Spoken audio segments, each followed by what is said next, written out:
Here's the snapback. Here's the kick. He's got the leg into it. If it is good, and it is! Austin Starr, a 49-yard field goal, and Indiana leads 27-24. Oh, it's an end around one to throw. Page looking at the quarterback, and it's a touchdown! Page finds Leno! Penix rolling out of the pocket to his strong hand. Delivers deep down the field. Caught, touchdown! Fried Fogel again.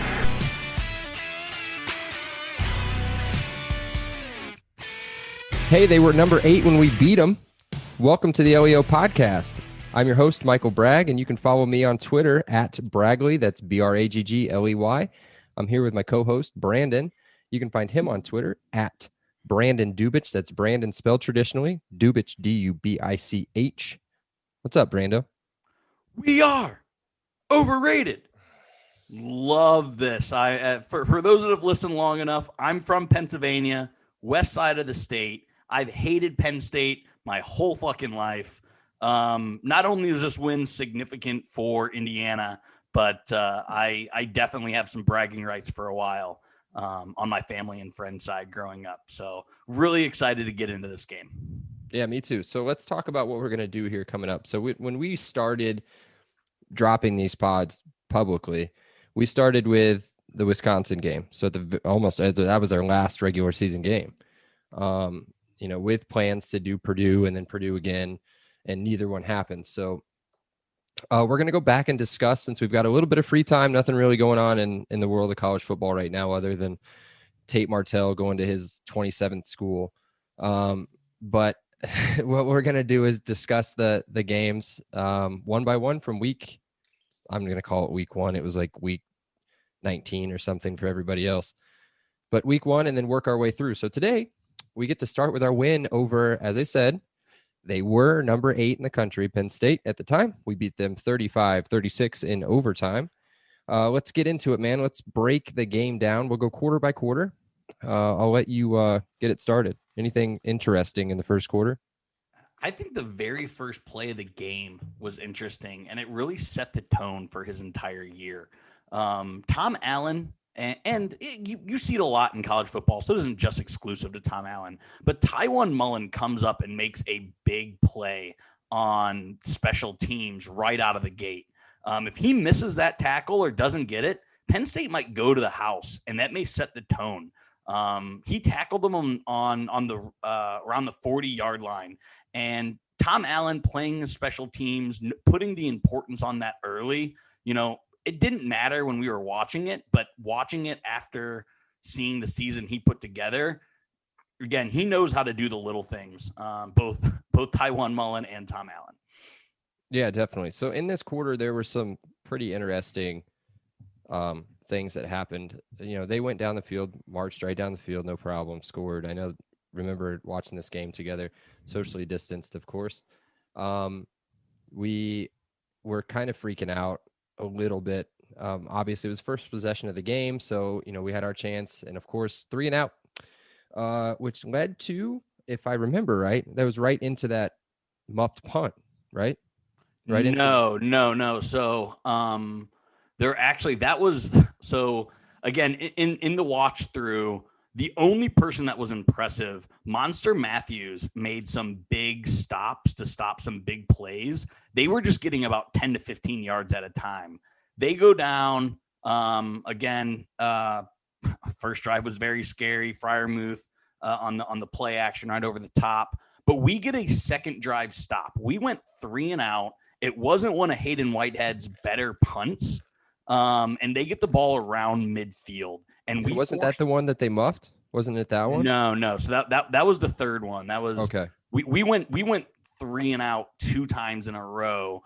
It was when our second possession, Penix missed Wap for a wide open touchdown. He overthrew Wap.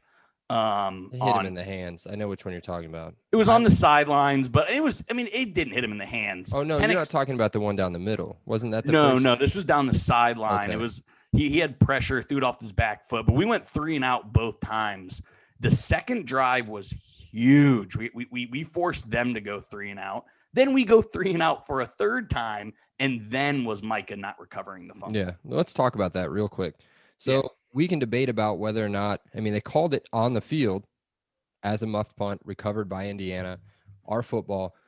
So they had enough time and they took forever. God, it felt like 10 minutes at least to review it. So they reviewed it, and determined that it was not only not our football, but they were going to throw a flag for Micah McFadden being the first person to step out of bounds and then touch the football. So to me, yeah, sure, I know that that's a rule that you can't do. But when you're reviewing possession of the football, how can you go back and assess a flag to something that was not called in the first place? This isn't the NFL. You don't call, this isn't the NBA. I'm sorry. The NFL doesn't even do this. So how can you go back and look at possession and then not even bring up the possession? They didn't even give possession. They gave it right back to Indiana, gave us a 5-yard penalty, had to repunt the football.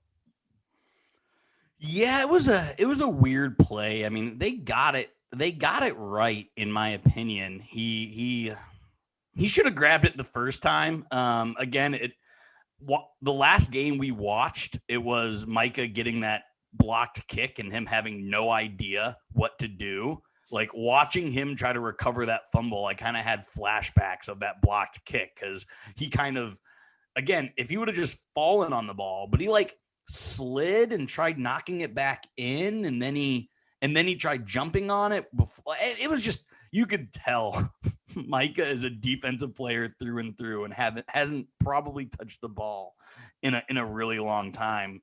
But it was almost a blessing in disguise, Michael, because do you know what happened 2 plays after we punted? Yeah, that was the Jalen Williams interception right after that. Yeah, so that's one thing I wanted to talk about. Clifford just sails a screen pass. I don't know how you do a screen, like, you see a lot of times when the screen isn't there, a lot of quarterbacks will just throw it into the ground, or they'll throw it out of bounds. He overthrew that screen pass by about 10 or 15 yards. Yeah, go back and watch that play if you get a second. Go back and watch it, and watch Thomas Allen makes a move. It's got to be their left guard, maybe left tackle. He's coming straight up the middle, makes a move around this dude, and gets right in Clifford's face. It kind of looked like the electric slide. Like, it almost like he went straight 90 degrees and the guard just whiffed. It was probably one of the most athletic plays that I've ever seen Thomas Allen make. Yeah, that's exactly where I was going. I don't think we understood how much maybe we missed him this year a little bit. But yeah, to see him do something like that was pretty impressive. But then the other factor in that play for sure was us just blowing that up. Yep. On that side of the foot, it would have been our defense's left side of the ball. There, exactly like what you said, there was nothing there. There was no screen available. Everybody was being pushed back into the running back. A better quarterback throws that right into the ground. Yeah. Right? Like, just sees that there's no play there and you just chuck it into the ground. For some reason, Clifford just throws it up in the air. And if you look at Jalen's reaction, he almost can't believe it's in his lap. Like, the ball just lands right in his breadbasket. Yeah. There's like one NFL quarterback that I think I could probably see doing that. And that was like Maserati Mitch. Yeah. It's exactly who I was thinking of, believe it or not. Definitely something Mitch Trubisky does. Exactly. Without a doubt. Who would have thought? 1 out of 32. You picked the right one. So yeah, that was definitely a blind squirrel. Okay. So that's pretty much all that really happened in the first quarter. Yeah, I mean, we don't get our first down until like the first or second play of the second quarter. It was very scary on all sides of it. The play calling was bad. Big Dick Penix was bad. Run game was slow, as it turned out to be all year. But you know what bailed us out? Chucky. We're on the same page in that. Yeah, man. Yeah. So looking back at that drive real quick before we get to the Chucky field goal, we talked about how bad Penix was, and I remember this from the game, but he missed Freifogel on 2 touchdown passes. No, One of them Yep. hit Freifogel in the hands, but you can't blame him for not catching it. It was poorly thrown. He made a good jump to get it. The other one wasn't even close to him, but he was scoring on either one of those. But either way, we kicked the field goal 7-3, and we're back on defense. Which they go Clifford 3 and out, right? They might go 3 and out after our field goal. They punt. Yes. Yeah. So 3 and out, and then we get the ball back again. And then this is where you touched on the run game, and you touched on Big Dicks as well. So this is where Stevie Scott actually Big Dicks a couple people on this drive. So he gets out on his best touchdown run of the year. Yeah. What he gets out on this drive on a toss outside, which is weird for him. And showed some explosiveness around the corner, runs over a couple dudes, gets a pretty good gain, and then that pretty much sets up that drive from there. A couple short passes along the way, some short runs, and then he bursts up the middle for it was 15 yards or so, and then just runs that dude over right at the goal line. So then we take the lead 10-7, and then that was not to get ahead of ourselves here. But, if there was one thing, again, because this is a season recap, game recap, I'm going to talk in absolutes a little bit here. Our second and third down and shorts were all very effective. I'm going to have to go. I mean, you're the stat checker, so I'll probably just ask you to do it. But I want to know what our second and third and short conversions were, because they were very good. Stevie may not run for a great average, but he's falling forward. The amount of times I saw us get a 2nd and 3 first down, a 3rd and 2 first down, it was very impressive. So what I put, again, kind of cliche, we got the yards we needed to get. Like, we didn't, not all year, break a 30, 40, 50-yard run, but we got the yards we needed to get. And in this game, it was huge. Yeah, definitely. So then that sets up the next kickoff after that touchdown. And the kickoff, I bring that up. Obviously, we kick off after you score a touchdown, but we bring that up because they muff the kickoff. Bunch of muffers in Penn State. But love me a good muff. So they muff the kickoff here, and they can't figure out what to do with it. So then they end up getting tackled at the 5, and then that's where we set up my boy making the second big play of the game. Oh yeah, your boy for sure. But did your boy really do anything? It was more the pass rush that made this interception. He caught it. I mean, that is important. As a Steelers fan, I watched Ike Taylor drop about 1 million interceptions. And your receivers. So it's ouch. But yes, it was all Cam Jones going right up the middle. That's one thing I loved about a Kane Womack defense is the different stunts and the different ways the linebackers came up the middle. And he absolutely did not see the safety because his line of vision, he locked into Baby Gronk, which is a terrible nickname. And Jamar Johnson, again, landed right in his lap. So I'm not going to take anything away from your boy because you do have to make the catch as a DB. But that interception was all done by the front four and a Kane Womack blitz. Yeah, for sure. So then that sets up an easy touchdown from there because we're at about the 3 or 4 yard line. So Stevie scores again, 17-7. And you would think we would coast into halftime from there, but no. In typical IU football fashion, we give up a giant drive, which again ends with somebody that we just got done talking about making another big play. What happened there, Brandon? Now this, again, in a game of a lot of big plays, in my mind, this was the third biggest play of the game. They're probably going to get 7. They're at least going to get 3. He comes out of like a bat out of hell on a blitz, and it's an RPO, which is going to work. He is going to keep that ball, and there's nothing but sunshine to the right of him, but he blows it up too early that Clifford is in between pulling or keeping, and he gets a strip sack that leads into a Jamar Johnson recovery. It is absolutely huge. Yeah, I know you hate the big red dog, but I got to give him a little bit of credit here. It wasn't him. It was that other fucker, number 7. Yeah. I'm just going to blame everything on the big red dog. He's one of the worst quarterbacks I've ever seen. So I play know for that Penn we State. kind of think we're good at third downs, but from what I can tell, we're not that great. Like middle of the pack in the country, 74th as far as third down conversions per game. I don't know if that's what you wanted or not. But that's about as good as I could find. Yeah, that's why you do the fact checking and I just make up bullshit. I'm still gonna say we're a good caveat. What you're not seeing is our third and short conversions, which is what I said. So dial that one up, you nerd. I'd say we're like at least top 10 on those for sure. Of course. Of course. Okay. Who So says then otherwise? this is where we got into a little bit of an argument, I think, at the house when we were watching.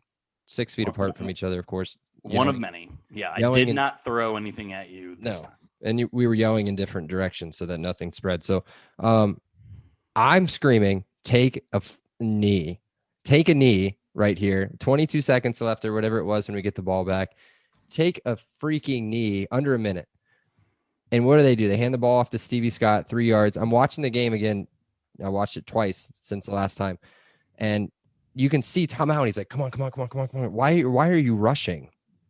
Like, so it's like, all right, cool. We ran the ball once. Nothing really happened. Let's take a knee. Let's get to halftime. Nope. They try to run the football. We fumble. They get the ball back with a chance to kick a field goal. And then Dr. Klankenstein comes in and misses the easiest field goal, 25 yards. I mean, it's shorter than an NFL extra point. So that's the half. We're up 17. Yeah, I mean, again, I definitely shampooed effect from the night before. So I was a little drunk for this game.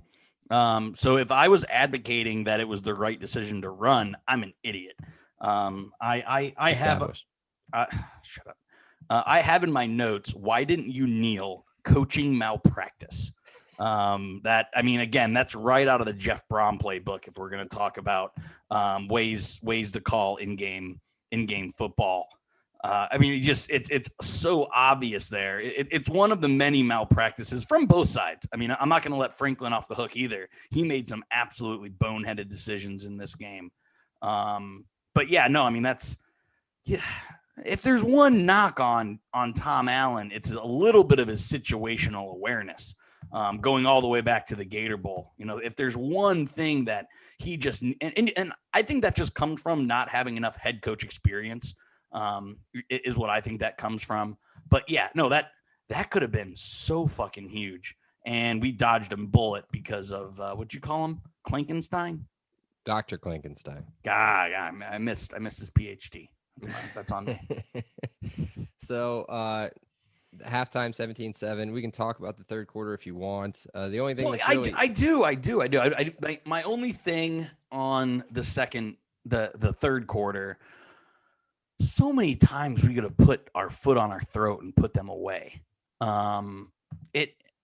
Penix just missed so many throws in the third quarter. Again, I'm going to be able to know this because we're going to do a rewatch. This third quarter might have been his worst quarter of football in the whole season, and I'm including the Maryland game. I would like to see just his third quarter stats alone because he was horrible. I mean, if we go up 24-7, even if we go up 23-7, you know, it's a totally different game. You can't let nobody is seeing this because this isn't video, a good team hang around. And that's exactly what the third quarter was for Indiana. They were good. They were good at the time. Number 8 in the country. I'll keep saying that until I die. Yeah. So yeah, either way, he's bad. The Big Red Dog gets a big run at one point on a 2nd and 16, which is totally inexcusable. So let's talk about that. Let's talk about that run and many of the other runs. What did we see a lot in that bowl game? A lot of quarterback runs. A lot of quarterback runs and a lot of missed tackling at the second and third level. Mm-hmm. And that's one thing that I don't know, like maybe I just forgot about because we made so many big defensive plays throughout the year, but that's definitely something I'm going to watch during our rewatch is how our second and third level tackle, because it wasn't just the Big Red Dog making plays. Like a few wide receivers broke tackles the gain 10 or 15 extra yards. A running back would turn an 8-yard run into a 15-yard run. Our second and third level tackling was especially bad in this game. So that's just a little minor thing, minor, major, whatever, that I'm gonna key into because it reared its head in the fourth quarter. Yeah, for sure. So fourth quarter, this is what I wrote down next to fourth quarter. We've cussed enough already. Stuff goes down. So it all really starts with that drive. There's that targeting call on Marshall that gets he doesn't need his name repeated. I don't even know what his name is. Number 40 on Penn State, he's gone. And then Chucky boots another one through, and then we're up again. A little bit of a cushion, up 20-14 at that point. And then there's a bunch of trading punts back and forth with each other, which again, like what you talked about, we just put them away. You got to finish it. You got to finish it off. So we punt back and forth. And then I'll let you kind of tell me what you think about this. At about 2 minutes and 30 seconds to go is when IU football goes full IU football.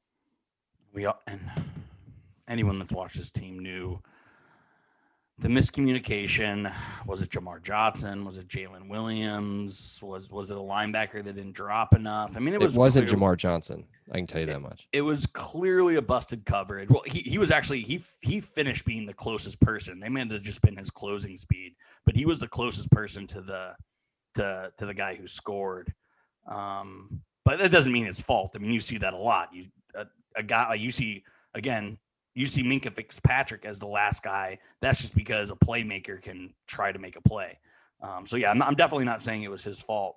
But yeah, no, I mean, it's 2.5 minutes left and busted coverage and wide open touchdown. Clifford actually underthrew him. Like if there was actually a defender within 5 yards, he underthrows him, and it either A, ends up an easy deflection, or it turns into the Joe Flacco play where it's a pass interference because that's an underthrown ball. But either way, it was a bad throw by Clifford and still a walk-in touchdown, and all of our heads just sunk. Yeah, because we knew that our best player, I would say he's our best player. Our best player has been trash the whole game. And we had no faith in our offense really doing anything without our defense setting them up to do anything. So what do? They come out, and when we need to move the football forward, we moved it backwards. 4th and 21, bro. 4th and 21. And what happens again, though? Yeah. So they get the ball back. No. Oh, where he's missing open receivers? Well, yes.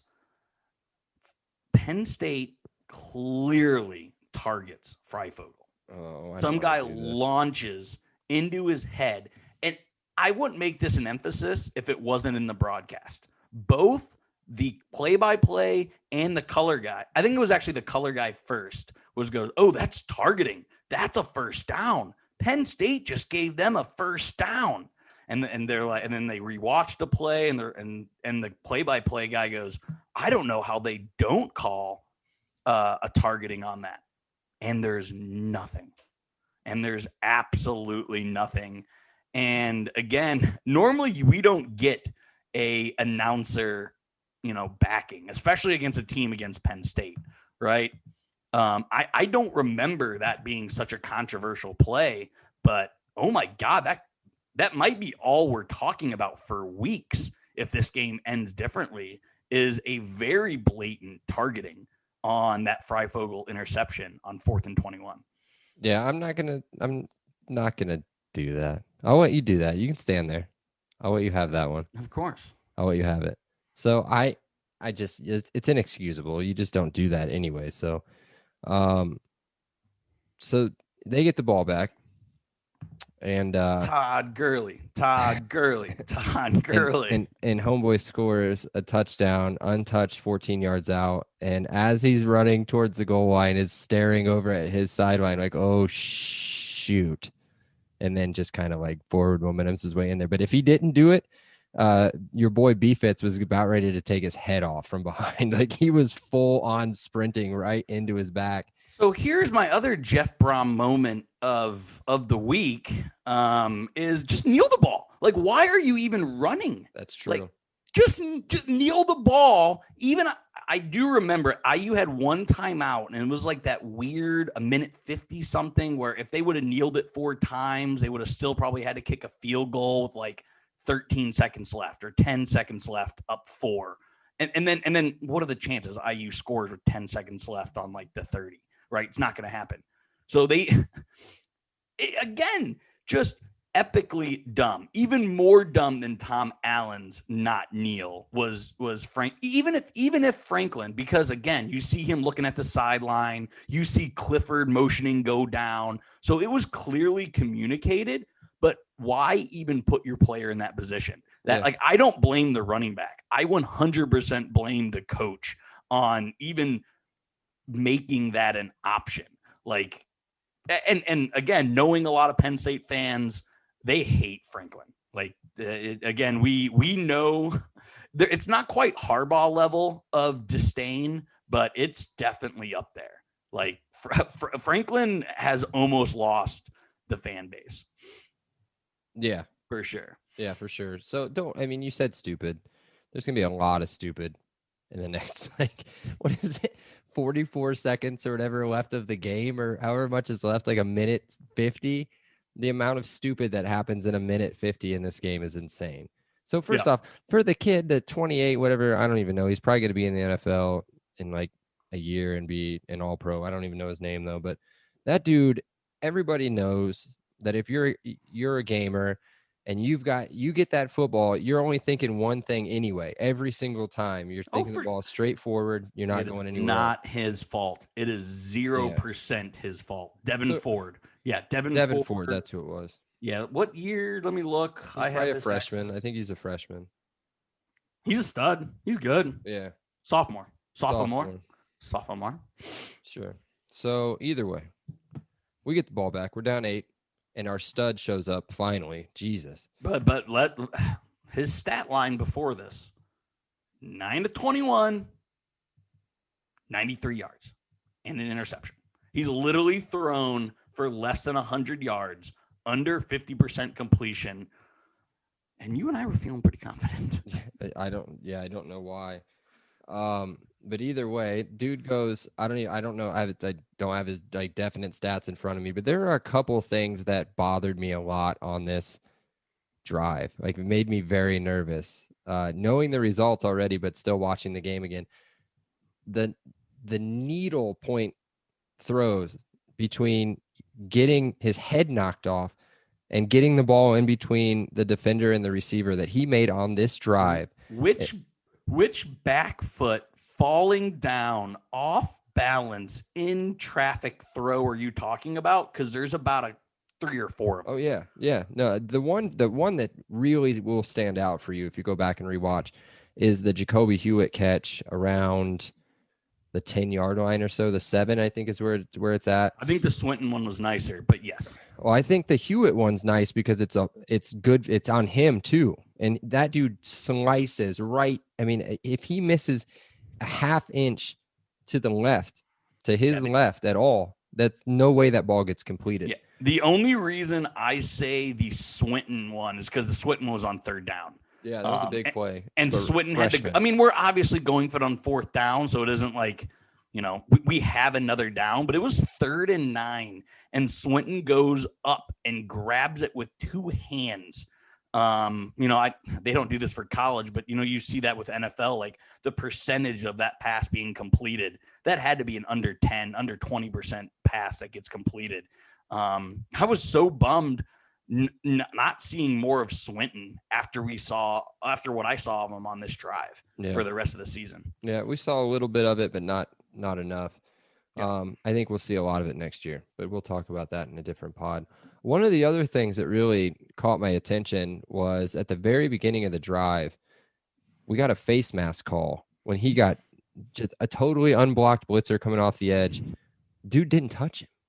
He grabbed his shoulder pad. He didn't touch anything on his helmet at all. And now, granted, Penix, he didn't sell it. He didn't flop. He didn't do anything stupid. He turned his head because that's the way the momentum was going to go from the hit anyway. And we got lucky with that call. I don't know if that would have changed the game, but that's So it was on 35-yard or 30-yard difference. It was on first down. So you're right. I mean, it would have been 2nd and 19, 2nd and 20 with probably under 40 seconds left. So yes, it was a very big play. It looked like Bobby Boucher on the Waterboy. Like he clotheslined that dude. You're right. Like he had to hit him with his either forearm or above. Like he just straight clotheslined Penix. And again, the back judge is behind. So if you see someone get whipped down like that, it's probably an automatic flag. But yeah, no, it was definitely a minor play that could have been could have changed the game, as a lot of this could have went down. Yeah, and so we talked about the passes. We don't need to go pass by pass all the way down there. Either way, we get down to the Hendershot catch up against the goal line was really close. Score, not score. He didn't score. It doesn't matter. So we get in there, 2nd and goal now. Penix makes a big play on a keeper. Out toughs a guy at the goal line, gives him the little flex right over the top of him. That was pretty dope. And then that sets up the 2-point conversion, which either way, it was. So I have a question because the broadcast made it seem like it was a 2-point convert or a draw the whole way. I think it was an RPO, not an RPO, but I think Penix just saw right away that they were in, there was no spy. And I think that was a choice by him. I do not think it was a quarterback draw. The receivers, so I went back and watched it about a half a dozen times. The receivers are running routes. It's definitely a pass blocking, not you want when it's a quarterback draw, the linemen are trying to move forward. The linemen are moving out. If you watch the receivers and the linemen, that's telling me it was a pass play and it was just a read by Penix saying oh, there's no spy. I'm just going to walk right in. Yeah. No, this kid is incredible. His football IQ is insane. He's got to stay healthy, and he can't have games like this. He can't have games like Maryland.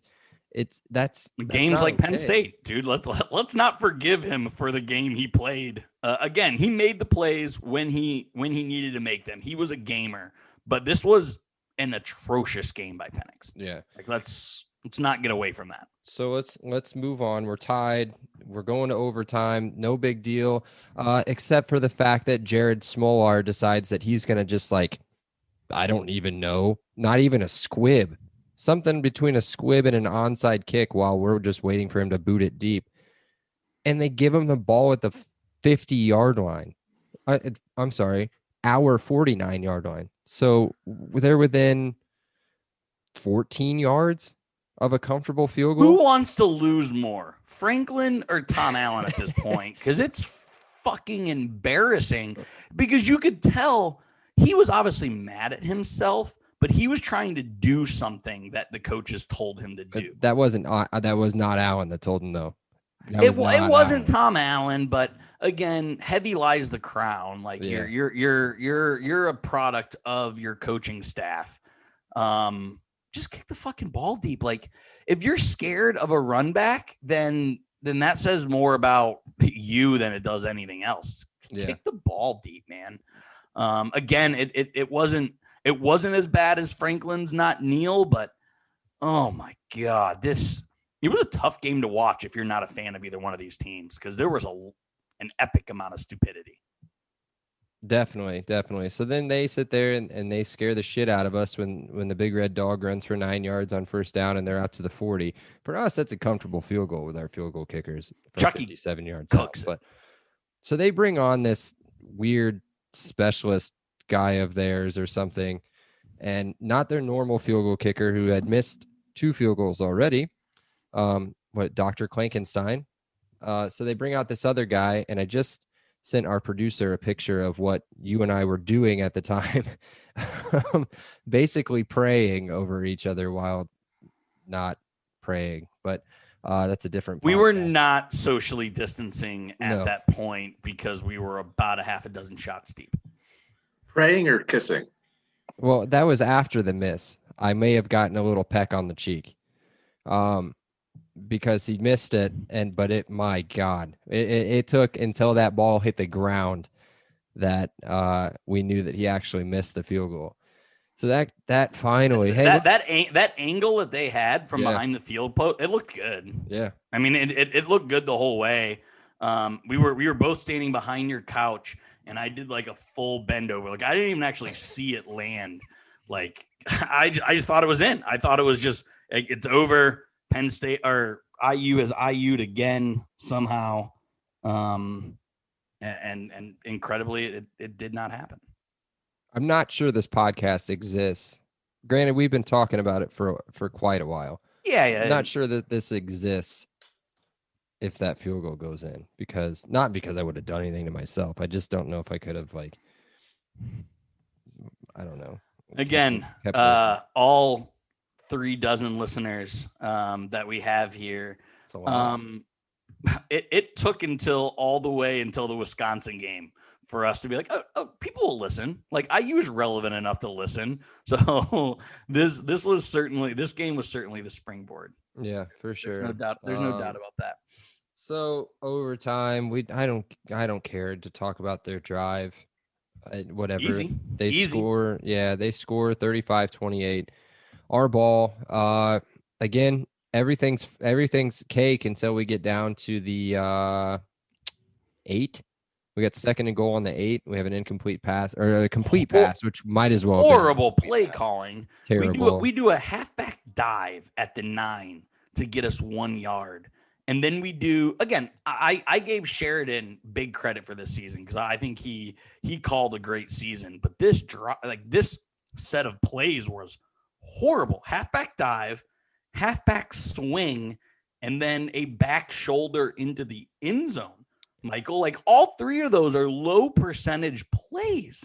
Yeah. Like, those are 3 consecutive horrible play calls on first and goal from the 9. So that's the thing. And we may talk about it in the upcoming pods on the other games. I don't know if we will or not, but that formation for us on that third down, that trips with Wop. I think he's the back guy on that, where he runs that corner out of that was open all season. I mean, to the point to where the play-by-play guys were just calling it. Hey, look, they're going to run this corner out of this. It's going to be open. It was open every single time.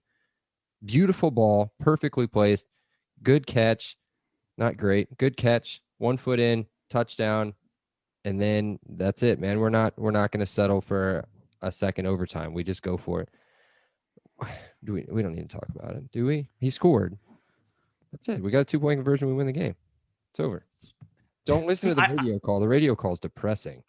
I'm not going to talk about the stretch. What I do want to talk about is exactly what I talked about on the 2-point conversion. That wasn't a bootleg the whole way. That wasn't a quarterback, what do they call it? Quarterback strong or whatever when it's the strong side of the lineup playing. He just tucked it and ran because of his high IQ. I mean, you said it 5 minutes ago. He saw, oh, there's no spy. I can get to the corner of the end zone. He's like, all I have to do is beat this like lineman to the pylon. Now, Penn State has some dudes. I mean, I don't know how big that lineman was, but he made a heck of a play chasing down Mike. But again, it just shows that like he tucked it right away, saw what he needed to see, diagnosed it, and he got in. Regardless of whatever East Coast Penn State boys have to say about it, they're not from the Steel Town. They don't know what they're talking about. They can go back to Jersey and cry. You're gonna get me killed on Facebook and Twitter now from these people that listen to this shit. Nobody from Pennsylvania goes to Penn State. It's all New York City, Philly. Well, we don't claim Philly as Pennsylvania either. They're fucking trash. It's all Jersey, New York City, and Philly that go to Penn State, and they're all clowns, and we showed them. So let's go Hoosiers. I'm pumped. We got a long time until the season starts again, but I'm glad that you're pumped. I hate Penn State. Man, we won the game, but it took me until I think today to really understand or to really get to the point of trying to ask myself, why did we win this game? We were so bad. And the reason we won, takeaways, obviously, missed field goals, and just like terrible clock management by Franklin. That's it. We got lucky to win this game. We played well enough to hang in there and keep it tough. And that last drive was huge. And overtime obviously is going to live forever with IU football. But we should not have won this game. 9 times out of 10, we don't win this game. 9 times out of 10, it's not close. I don't know if it's 9 times out of 10. And regardless of how many stats our producer pumps into our chat, into our ears, I think Penix made more plays than Clifford made big plays. I mean, he had that one good throw, but his receivers bailed him out. And it's getting to become a cliche on this show.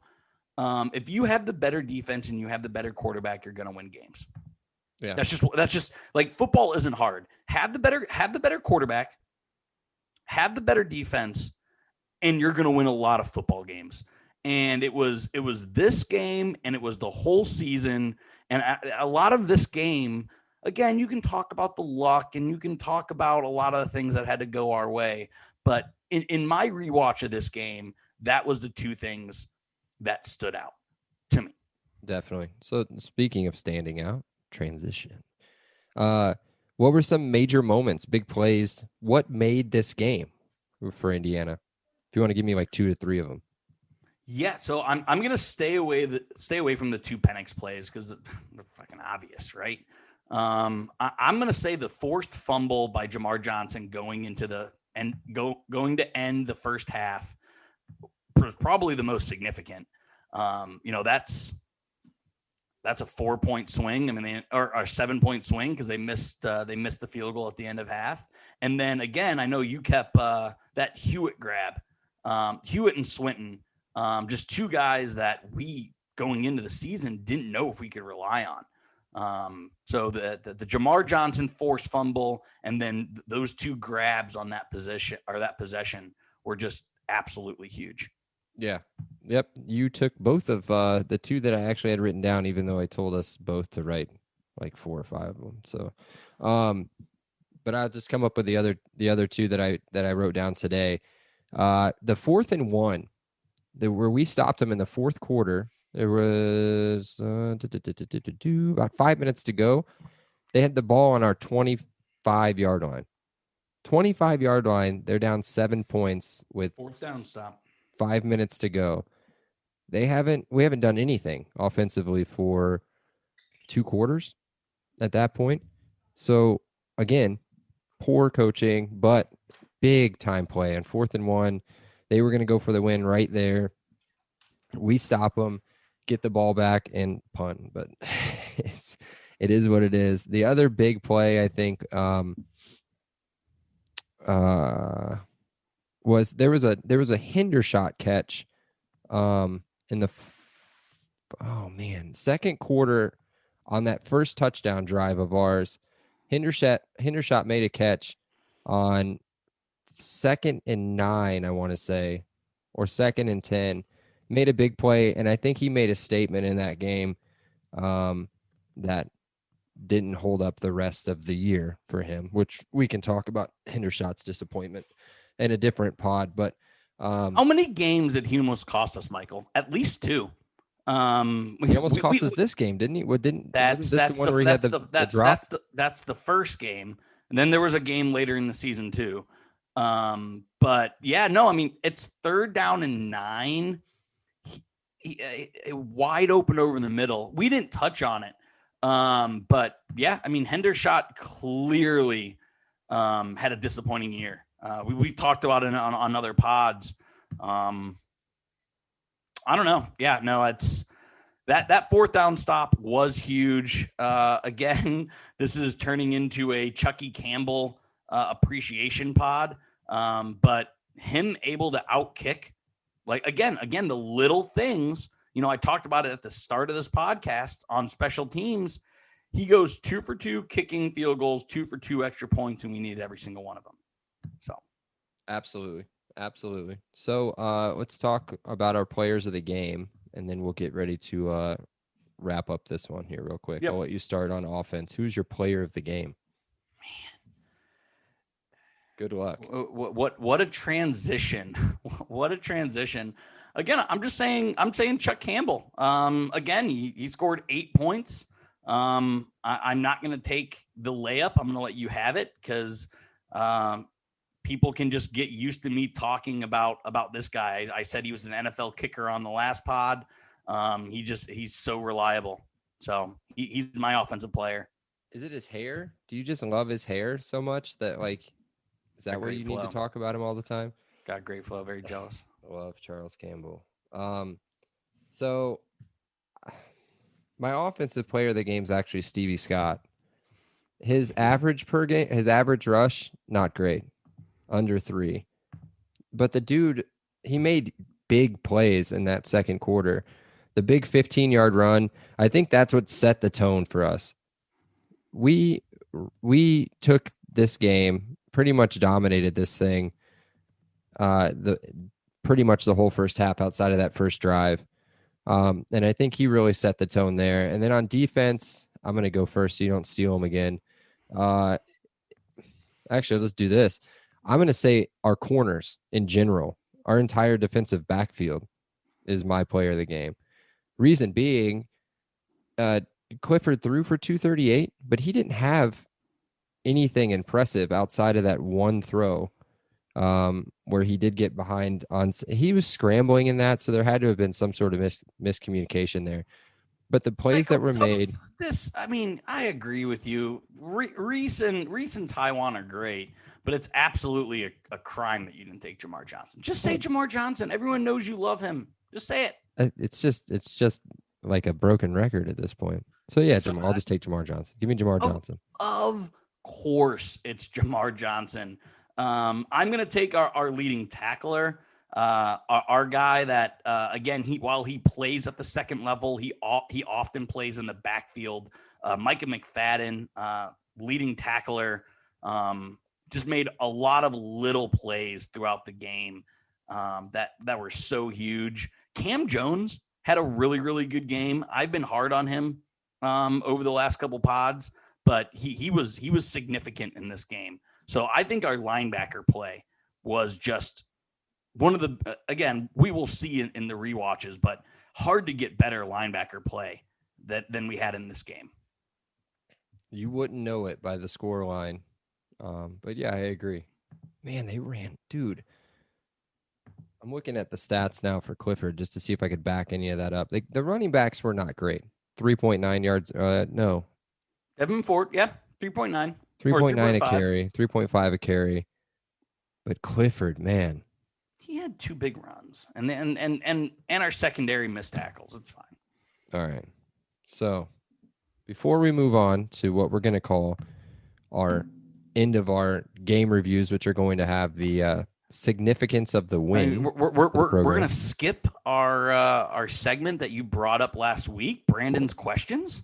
Well, that's coming up. Hey, okay. I'll get there. Hey, okay. I'll get there. So significance of the win and then grade of the win. And then we'll get to Brandon's question. So before we do that, we're going to have a little bit of a word from our sponsor. Our sponsor is the Monon Track Club. Today's episode is sponsored by the Monon Track Club. It's Indiana's running brand, and they're built on a deep love for the sport and the Hoosier State. They craft products, tell stories, and create experiences that aim to celebrate, support, and add Indiana's running culture.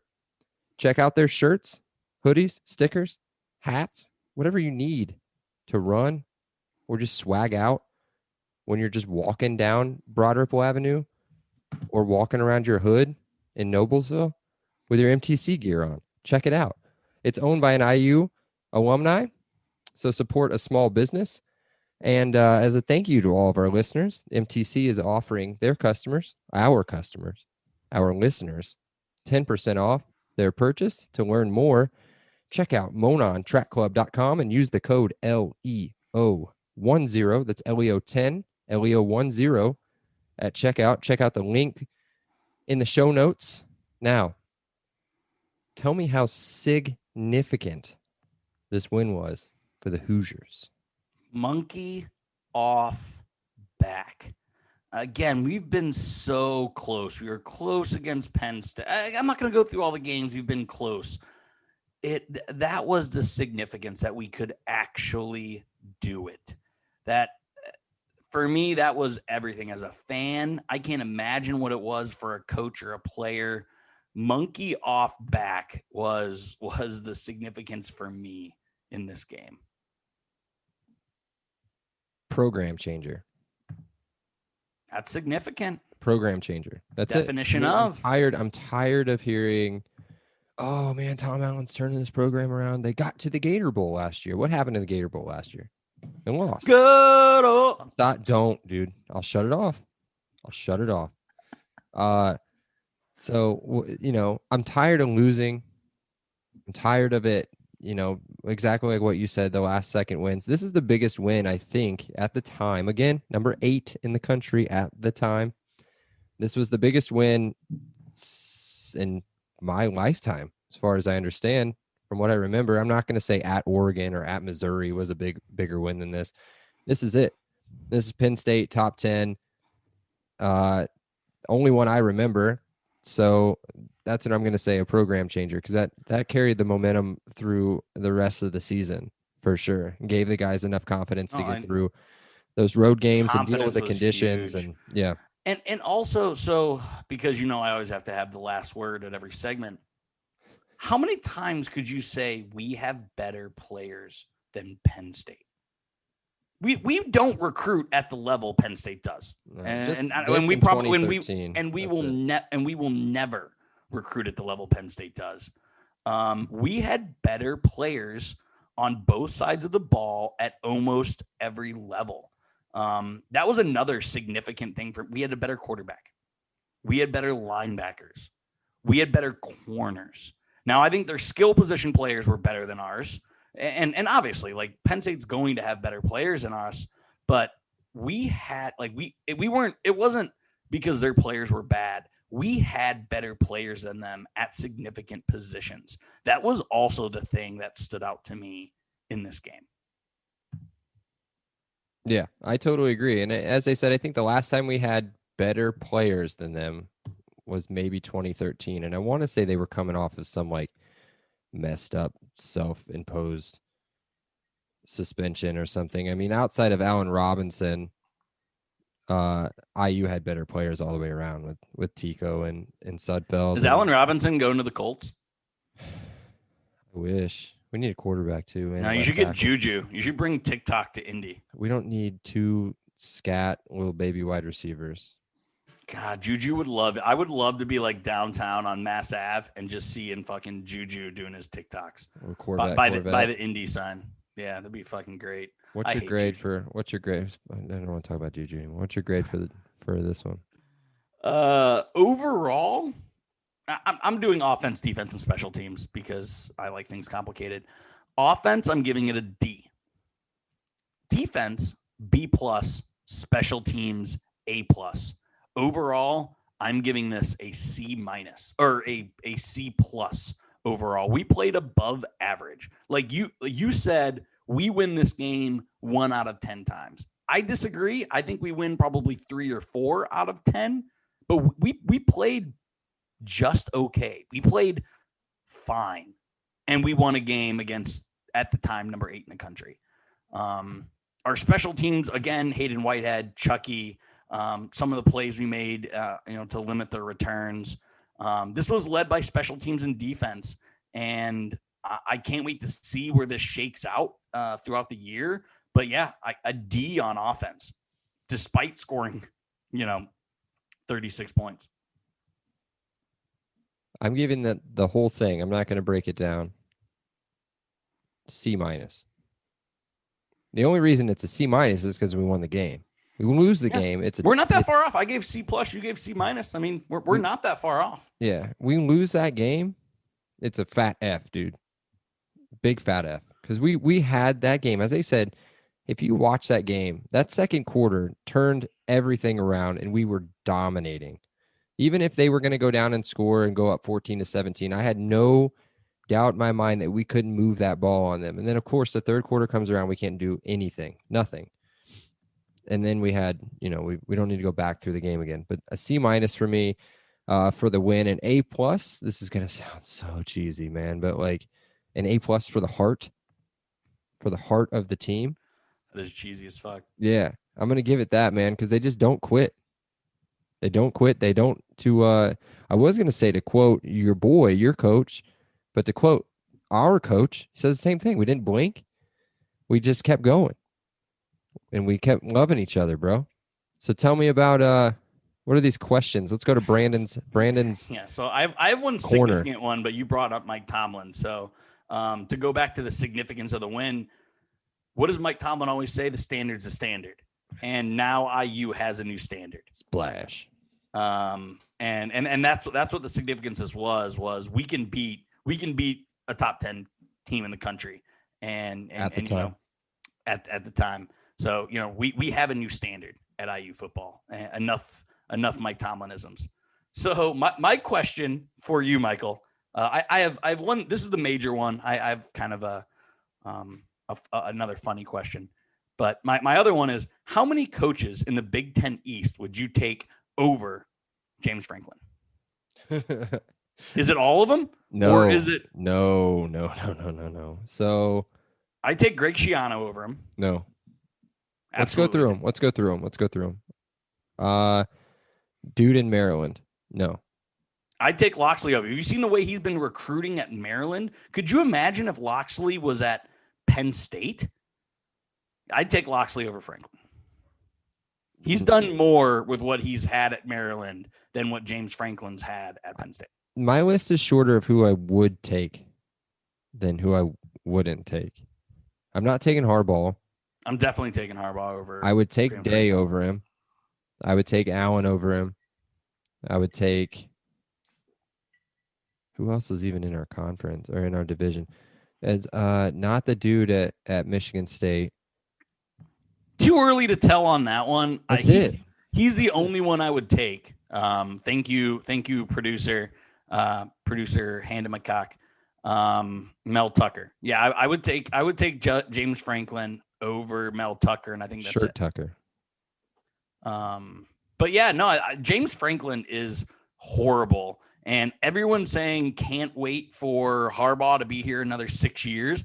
I can't wait for James Franklin to stay. Like, I'm waiting for James Franklin to jump ship to go to the pros. And trust me, everyone else from Penn State is. They can't stand the guy. I love, so follow-up question to that. Where would you put Tom Allen in the Big Ten East? 2? Definitely 2. 2? Definitely 2. I don't think Ryan Day's that good of a coach, though, either. I'm not going to say that he's not a good coach. 1B. Let's put him 1B. Yeah. Yep. I mean, because if Tom Allen had those athletes, like that recruiting class, those recruiting classes, those 5-star kids. I mean, look at this dude. This dude had no head coaching experience or very little head coaching experience coming in to Ohio State. And then he's a coordinator. And because of, whatever tattoos and everything else, he becomes a head coach. Juggernaut. By the way, Urban Meyer, Jacksonville Jaguars. He can't recruit. My last semi-serious, not serious, answer it how you want. Do we win this game with Jack Tuttle as our quarterback? No.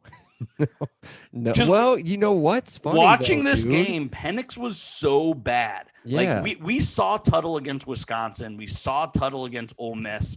I was watching Penix this game, and I was just like, man, maybe, again, I'm going to watch subsequent games, and Mike Penix is going to be a stud. But I left watching this saying, is Penix a little overrated?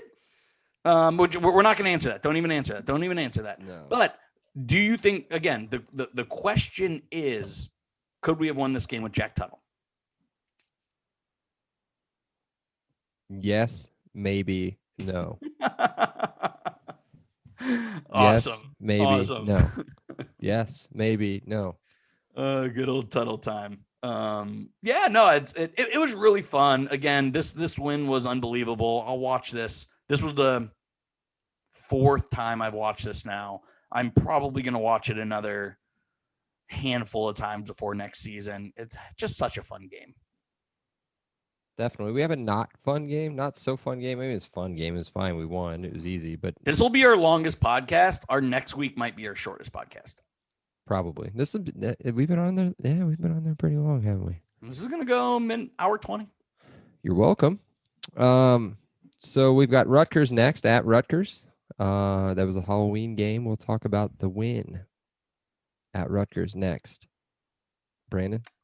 We won't have as much to say, I promise you. You can only talk about Noah Vedral for so long. Big yikes. So, as always, Michael, Elio, LEO, buddy. see ya. Elio. Awesome day. Elio.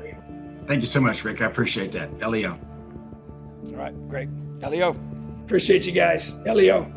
You're welcome, Dave. Have a great day. Elio. Have a great day, Elio. Appreciate you being here with us. Have an awesome day. And Elio. Oh, thank you so much, Elio. Well, thanks so much, Elio. Hey, thanks so much, Mike. Appreciate that. Elio. Appreciate you guys, man. Have an awesome day. Elio. Awesome. Elio. Elio.